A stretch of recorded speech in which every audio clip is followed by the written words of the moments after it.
In unserem Anleitungstext von Psalm 46, los wie im zweiten Vers, Psalm 46, Vers 2, Gott ist unsere Zuflucht und unsere Kraft, er ist eine gewünschte Halb in großer Not. Wir als Menschen sind sehr verschieden, aber gehen alle durch Zeiten von Not. Wenn einer der nur rechten oder passt lesen wird, dann lesen wir von Wort, von der und Tag.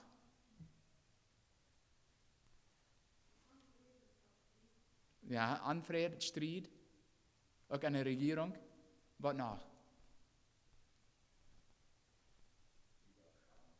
Widerstand. Ja. Aha. Und auch Krankheiten, ne? Ja. Widerstand, Krankheiten, Striden und auch alle andere schreckliche Dinge. An so einer Tiden, wo nur dies sieht, weiß einer nicht einmal, wo eine Hand soll, wo eine Hand kicken soll. Aber wir als Christen haben eine Zuflucht an Gott. Er will uns durch diese Tiden halten, kriegen dann wo schwer oder schlecht auch anschienen. Und von diesem Morgens, wo wir Psalm 46 betrachten und beten zu verstehen, woran wir unsere Probleme oder Nöte nicht fürchten machen, wenn wir Zuflucht an Gott nehmen. In Psalm 46 ist in 3 Hauptteilen geteilt. Wir wollen jeder Teil apart sehen. Wir wollen mit Verse 3 und 4 anfangen. Der erste Teil fängt wie an die Verse 3 bis 4 in Psalm 46. Das sagt du wegen, wo wir uns nicht fürchten, und wenn die Welt sich auch wird umdrehen und an die Bäume im Meer versinken, wenn die Waters auch unschwallen, rügen und schäumen würden, dort die Bäume davon schadern würden, du wegen, wo wir uns noch nicht fürchten. Also diese Verse kann in 2 verschiedene Wege ausgelegt worden und verstanden worden. Und die beschreiben verschiedene Gefahren, die unsere Umstände bringen können. Wenn wir die wörtlich oder buchstäblich lesen, dann kriegen wir ein Bild von, wo das wird sein, wenn die ganze Naturwelt ab einmal taub fallen wird. Wo die Bäume am Meer versinken würden und die Waters anschwallen, rügen und schäumen würden, dass die Bäume davon schadern würden, sagt der Psalmist. Der Psalmist sagt, auch wenn das alles passieren wird, möchten wir als Gottes Volk uns noch nicht fürchten. Woran nicht? Wie es Gott unsere Zuflucht und unsere Kraft ist. Er ist eine gewünschte Halb in großer Not. Wir hielten nicht lange in Louisiana und auch im Texas, du wirst diese große Hurricane und die Menschen, die sollen Schutz finden. Die Menschen, im Wasser steht, sollen nicht einmal durchbleiben, die sollen verluten, was das ewig wird. Die sollen somewhere Schutz finden.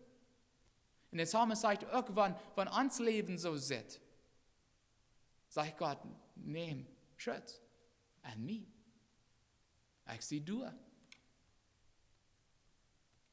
Ein anderer Psalmist schreibt, was ähnlich ist in Psalm 93, Verse 3 und 4. Psalm 93, Verse 3 und 4. Herr, die Wutestreim, die kommen her. Die Wutestreim, die waren Lüder. Die Wutestreim, die kriegen immer größere Wellen. Die Wutewellen, die am Meer, die sind groß und rügen gewaltig. Aber der Herr hochboven ist noch stärker. Gott ist noch stärker.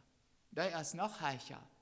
Wenn wir einen am Schutz nehmen, dann sind wir sicher, aber da kommen die Wutewellen nicht her. Manchmal kommen Tiden, wo wir am Gefahr von Naturkatastrophen stehen. Und hier so ram sind wir ziemlich beschützt von Wasserdingen. Eine hier nicht aufjagen von Erdbeben oder von großen Krisensturm oder großen Überschwemmungen. Aber wir sind so sehr an Wut abhängig. Und wo würde es sein, wenn wir hier in Seminole einen Tag nicht mehr Wut hatten, wenn die Warms würden ganz ladig worden? Was tun wir dann? Wir sind so sehr abhängig und Wut da. Und doch weit wie dort Gott gerade aus der Naturwelt ist. Gottes Wort sagt, am Anfang mögt Gott Himmel und Erde. Wo tut er das? Durch sein Wort, er redet und das wir du. So stark ist unser Gott. Die Erde in der Naturwelt sind von Gott gemerkt und die gehorchen arm. Und das sei wie fern im Alten Testament. Ich denke an, wo Gott eine große Überschwemmung in Noahs Zeit über die ganze Welt brach. Und als Gott dann genug hat, dann lässt Gott einen Wind über das Wasser kommen und das Wasser nimmt auf, sagt Gottes Wort. Die Qualen von einer Erde und die Fenstern am Himmel, die gingen tau und der Regen jäuf nu. Dus Gott sagt, nu ist es genug. Dann wird es genug. Die gehorchen arm. Die gehorchen arm. Du wegen irgendwann eine Naturkatastrophe kommen wird, müssen wir aus Gottes Volk nicht Angst haben. Wenn wir Zuflucht in Gott nehmen, dann müssen wir uns von der Natur nicht fürchten, wie es Gott auch gar nicht über die Natur ist. In der Natur muss Gottes Willen ungeduldig sein. Von der nach hier eine Verehrung von Mother Nature. Weil in der Naturwelt wird der dann auf Mother Nature dort tun. Das ist eine Lasterung, nicht? Gott der dort. Wir können Verse 3 und 4 auch symbolisch lesen. Und Gottes Wort braucht manchmal Bilder oder Symbole von der Naturwelt, um die Gesellschaft und politische Welt zu beschreiben. Das sei wie ganz besonders in der Buch Offenbarung. Zum Beispiel in Offenbarung 17 wird Boy gebraucht, um Königreichs zu repräsentieren. Offenbarung 17. Offenbarung 17, du so lest wie, wo Johannes an seiner Vision eine Früh sah, der ab ein dunkelrotes Tier satten deit. Dort mit der Laster Numes bedeckt wir in 7 Kalb in 10 Hähner hat. Und wir weiten dort Offenbarung symbolisch geschrieben ist, es ist eine Vision Gottes, der Johannes gekriegt hat. Und dort diese Dinge nicht buchstäblich, oder wie diese Dinge nicht buchstäblich annehmen kann oder verstehen kann, von einer roten Drache oder Tier, ich meine, von so einem, das nicht. Das ist symbolisch. In Verse 9 und 10 von Offenbarung 17 erklärt ein Engel Johannes, was diese Dinge bedienen sind. Er sagt, das fordert ein Denken und über auch Weisheit. Die 7 Kalb sind 7 Boy ab die früh sagt. Du sind auch 7 Königs. 5 sind gefallen, die werden wohl all. Einer ist noch und der andere soll noch kommen. Und wenn der kommt, der wird wohl eine kurze Zeit bleiben. Also dieser Boy wird Königreichs. Gottes Wort braucht auch Wunder, um Menschheit oder Menschen und Massen Menschen zu repräsentieren. Das Bild fängt wie auch in Offenbarung 17. Diese 2 Bilder von Boy und Wunder fängt wie taub. Vers 15 sagt, die Wunder, die du gesehen hast, wo die hohe Sort, sind Mosten von Menschen in Rossen, von Falke in Sperren. Also wenn wir Verse 3 und 4 von uns Tags in Psalm 46 symbolisch lesen, dann sagt Gottes Wort ans Kraken down, was an die Gesellschaft angeht. Wir müssen uns nicht fürchten. Wenn die politische Welt ganz unruhig schien, so ist es von der aus, oder wenn die Gesellschaft einmal gottlose wird, so ist es von der müssen wir uns nicht fürchten, wie es wie Zuflucht in Gott nehmen kann. Psalm 125 sagt, Verse 1 und 2, die sich ab dem Herrn verluten, wollen feststehen, die wollen ewig bleiben, so als die Berg Sion, rund um Jerusalem sind Berg, und so ist der Herr, nu und ewig, rund um sein Volk. Gott ist da. Der beschützt uns, der ist von der noch, kriegst du gut durch, als er damals war. Und der ist krieg so stark. Der zweite Teil ans Text finden wir an Verse 5 bis 8 in Psalm 46. Diese Verse wiesen uns, dass wir unsere Feind nicht fürchten müssen, wenn wir Zuflucht in Gott nehmen. Wir als Christen sollen nicht Feind haben. Aber du sind Menschen, die uns nicht einmal gleichen wollen, wie es wie zum Beispiel Kinder Gottes sind. Menschen wollen uns hassen, sagt Jesus, wie es wie sie nur Feige sind. Aber auch wenn wir Feind haben, wir sollen die nicht fürchten. Eine steht dort der Psalmist erst in Psalm 46 Zeit nimmt, zu erklären, wer unsere Feind sind oder wo sie gegen uns kriegen tun, fängt der Psalmist an, Gott in seiner Gegenwart zu beschreiben. Wenn wir Vers 5 lesen. Vers 5. Du hast ein Strom, zu dem Gott seine Stadt sich freut. Dort ist der Heilige steht, wo der Allerheiligste wohnt. Und das Bild von der Stromwute oder Riefe ist für Christen sehr bedeutungsvoll, sehr wichtig. Wir durch das Bild verstehen wir besser, wer Gott ist und woran seinen Durchsehen, seine Gegenwart in uns Leben so nötig ist. Wenn wir mit Offenbarung 22, Vers 1 anfangen, um das zu sein, wahre Offenbarung. Das war ein symbolisches Bild. Du weißt, gut wie trainer Offenbarung. Offenbarung 22, Vers 1. Johannes schreibt in Offenbarung 22, Vers 1, dann weist der Engel mir einen reinen Strom von Lebenswasser, klar als ein Kristall, klar als Glas, der kam von Gott und dort lohnt ihren Thron. Hier so los wie von der Stromwasser, wo von Gottes Thron gekommen ist, und dort das Lebenswasser hat. Das stimmt, was Jesus in Johannes 4, Vers 14 sagt. Wer über dort Wasser trinkt, dort abgibt, sagt Jesus. Dem wird niemals mehr dürsten. Dort Wasser, dort abgibt, wird an eine immer rannende Qual und jaft ewig Leben. Wenn wir trainen Offenbarung 22 blicken, da lesen wir im zweiten Vers, Maden verlängte Gas. Und an jeder Seedstrom stund ein Lebensbaum, der 12 Fruchtarten das Jahr durch. Und die Bäume, die brachten alle Monate ihre Ernte. Und die Bäumblätter dienten die Völker zu der Gesundheit.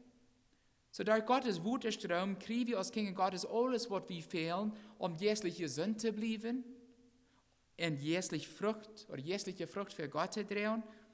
Gottes Wuterstrom hält uns gesund, stark, heilig und fruchtbar. Das Bild von dieser Wuterstrom Gottes sei wie auch in Hesekiel. Hesekiel. Ich will einen Aufschnitt für uns lesen, der wie in Hesekiel 47 fing. In das Buch Hesekiel lesen wir, wo Gott Hesekiel nun eine Vision gab, als die Israeliten noch in Babylon waren. Und in dieser Vision brach Gott am Dreh nach Jerusalem. Und dann in Kapitel 47, Hesekiel 47, sagt Gottes Wort uns, dort während er das träumt, dann brach ein Mann, wir nehmen an, ein Engel Gottes, am Ware der vom Tempel Gottes an Jerusalem. Dann am ersten Vers schreibt Hesekiel, was er gesehen hat. Kapitel 47, Vers 1. Und du sag ich, wat Wuter von unsere Tempelschwal ran. Und dort rand im Osten. Der Ver kommt vom Tempel Asia und der Osten sieht. Und dort Wuter rand und der Siedene kommt vom Tempel und der Siedene kommt von dem Altar vorbei. Wenn wir wieder lesen, dann sehen wir, wo das Mond am immer wieder an dort Wuter brach. Und wo dort Wuter immer dieper und dieper ward. Und so ging dort bei Vers 5, wo dort sagt, du wie dort Wuter ein Riefer, so deib, dort du nicht durchgehen können. Dort Wuter wie du so hoch, dort einer schwaben muss. Einer können du nicht durchgehen. Hier fing wir in Jesaja, Gode und auch waren eine Wichelia. Gottes Wuterstrom ist sehr vorteilhaft. Dadurch kriegen wir dort ewig Leben, alles, was wir brauchen, eine fruchtbare, heilige Leben zu führen. Aber all wie Gottes Strom völlig genießen kann, müssen wir uns völlig Gott hingeben. Und alles andere loslassen, was uns jährlich hindern will. Wir müssen vom Boden, vom Flur loslassen und schwammen lernen. Wenn wir nicht bereit sind, uns ganz Gott Hand zu geben, dann wollen wir niemals schwammen. Ich kann nicht sagen, für ein Schwamm. Ich gleich, wenn ich den Boden anfuten kann oder feilen kann. Wenn ich erst da ist, dann habe ich kurz Angst. Und so sind viele Kinder Gottes geistliche Sonnen. Die sagen, ich will Gott dienen, aber so lange, dass ich noch Boden anfuten kann oder feilen kann. Sobald sie feilen, dass Gott ewig Hand nimmt oder dass Gott nicht in ganzer Kontrolle ist, dann haben sie Angst. Das wollen sie nicht. Gott sagt, lut los. Ich will die drehen. Lut los. Lut los. Das ist, was Hesekiel hier gefallen hat. Das ist, was Gott von uns will. Mit diesem Bild am Sand vom Strom Gottes sagt der Psalmist dann in Vers 6, Gott ist an dich stort und du wegen wird dich sicher bleiben. Gott wird dich halten, wenn der Samarias anfängt zu dauern. Wenn wir Gott haben und Gottes Strom durch uns Leben rannt und fließt, dann können wir gegen unsere Feind sicher stehen, sagt der Psalmist. Und Moses sagt mal zu den Israeliten in 5. Mose, Kapitel 4, Vers 7. Und wir als Kinder Gottes, wir würden das auch von dir sein können. 5. Mose 4, Vers 7. Du hast kein anderes Land kriegen und wo groß, was einen Gott hat, der so dicht bei an ist, als der Herr uns Gott nur an uns ist. Und uns jedes Mal hielt, wenn wir am anraupen. Und als das neutestamentliche Volk Gottes, kann wir das von dir auch sein. Verse 7 und 8 über uns Tag sein, Psalm 46, die Völker, die Tauben und die Königreichs, die fallen, die Erd macht vergehen, wenn er sich hören lässt, wenn Gott sich hören lässt. Der Herr, der alles regiert, ist mit uns. Jakob, sein Gott, ist unsere Tauflucht. Wenn wir Tauflucht in Gott nehmen, dann, liebe Geschwister, dann müssen wir unser Vieh nicht fürchten. Gott ist mit uns. Das gesagt, du sind doch Tiden, wo dort wirklich so feilen wird, als ob unsere Feinde Eberhund über uns haben.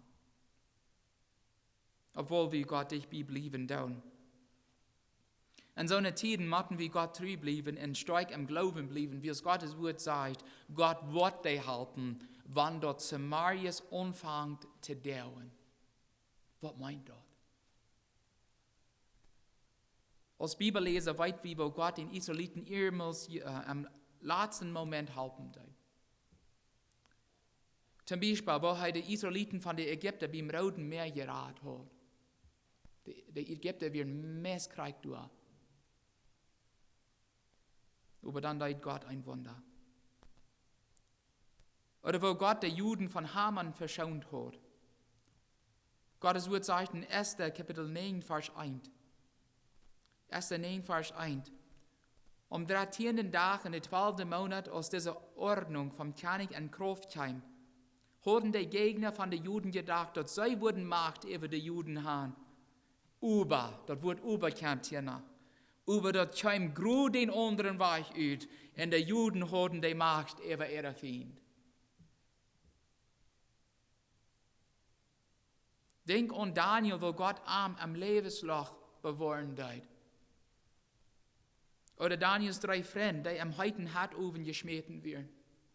An beiden Fällen hatten ihre Feinde geglaubt, dass sie gewonnen hatten. Und dann im letzten Moment halbt Gott an. Im letzten Moment. Weil wir Gott treu bleiben, wir manchmal rat Gott seine Kinder im letzten Moment.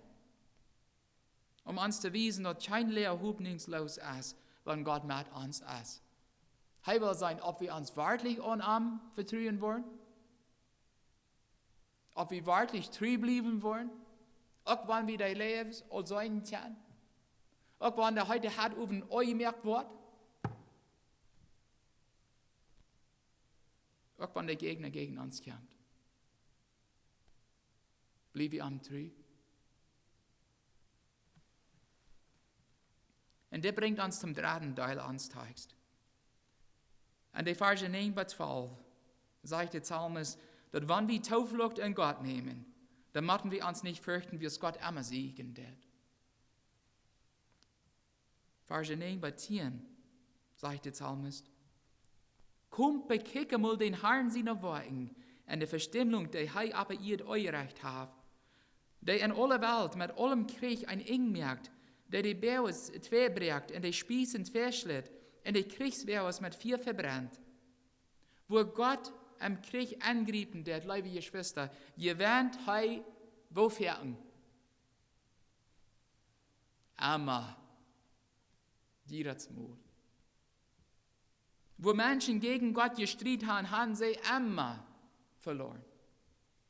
Immer.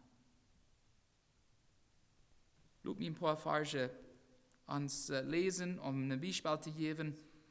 In 2. Könige 18 lesen wir, wo die Assyrer gegen Jerusalem stritten wollen. Und wo einer, dieser Rabschake, Gottes Namen lastern deit.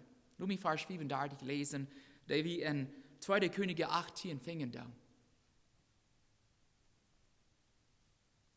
2. Könige 18, Vers 35. Dieser Lasterer, dieser Rabschake sagt zu Gottes Volk, hast du wo ein Gott mangt, der Jätter von allen Ländern, der sie lohnt hat, ut meine Gewalt gerat? Woran glaubt je als Juden, dass der Herr wird Jerusalem für meine Macht bewahren? Und dann, wenn wir wieder lesen, dann sagt Gott, König Hiskia, durch seinen Prophet Jesaja, und das lese ich in 2. Könige 19, Verse 32 bis 34. 2. Könige 19, 32 bis 34. Das ist, was der Herr über den assyrischen König sagt. Er wird nicht an diese Stadt ankommen, und wird keine Fehler entscheiden. Er wird sein Schild nicht nur drehen, und wird keine Eid gegen ihn mehr abschaden. Er wird Schmack den Weg tragen, wo er gekommen ist, und wird nicht an diese Stadt ankommen. Der Herr sagt das. Ich will diese Stadt meinen Schutz geben und die raten. Und dann Vers 35. Und danach ging dem Herrn sein Engel und schlug 185.000 Mann an das assyrische Leer tot. Manchmal hat Gott die Israeliten geholfen, dass sie würden keinen Sieg über ihre Feind haben. Das mal hat Gott das selbst. Er schlug die alle tot. Wegen der Gott lastern deuten. Wenn wir einmal Zuflucht in Gott nehmen, dann sagen wir einmal, ob der Gewannende sieht, wie es Gott einmal siegen wird. Er verliert niemals. Auch noch nicht einmal, und er wird niemals. Gott sagt in Psalm 46, Vers 11, sieht still und seid an, dass ich Gott sehe. Ich will manche Völker geirrt worden, ich will aber ihr anerkennen kann. Sieht still und seid, was ich nie tun will. Und diese wird dann sei ähnlich zu dem, was Moses zu den Israeliten beim Roten Meer sagt. Blieb standhaft und die wollen sein, wo der Herr ihnen von der noch raten wird. Oder horchen, was Gott zu seinem Volk sagt, aus den Moabiter, den Ammoniter und den Moabiter gegen König Josaphat kämen. Er sagt in 2. Chronik 20, Vers 15, je sollen die nicht fürchten und die nicht verzweifeln wegen dieser großen Übermacht, wie es das Kraft oder das Kampf ist nicht eine Sache. Dort ist Gott seine Sache. Und hier fingen wir auch eine Sache wichtig leer. Die Kämpfe, die wir durchkämpfen machen, das ist nicht unsere Sache. Das ist Gottes Sache. Alles, was er von uns verlangen, das ist dort wie Tauflucht in Arm nehmen. Da wird er für uns streiten. Und er gewinnt jedes Mal. Die Kriege, die wir durchgehen, soll wir nicht selbst kriegen. Das will Gott für uns tun. Sieht still und seid an, dass ich Gott sehe. Wenn wir Zuflucht in Gott nehmen, dann müssen wir unsere Umstände nicht fürchten, kriegen und wo alle Sachen, die auch schieden tun. Wenn wir Zuflucht in Gott nehmen, in Gottes Strom durch uns ranen luten, dann müssen wir unsere Feinde nicht fürchten. Auch wenn das so scheint, als ob sie die Ewigkeit haben, wie es Gottes Wort sagt, Gott kann noch im letzten Moment raten. Wenn wir Zuflucht in Gott nehmen, dann müssen wir uns niemals fürchten, wie es Gott immer siegen wird. Immer. Und all die, die Zuflucht in Arm nehmen, kann durch Arm auch Sieger sein. Krijgen dan wat je voor is, waar allmählich ans Leben geschieht, kann wir immer Zuflucht in Gott nehmen. Wir müssen bloß still worden und ansehen, dass Gott noch da ist. Gott rat, er hilft, er lehrt, er beschützt, bewahrt, er kriegt. Das tut er für all die, die an ihm Zuflucht nehmen. Beide, liebe Geschwister, so eine sein, wird Zuflucht an Gott nehmen. Amen.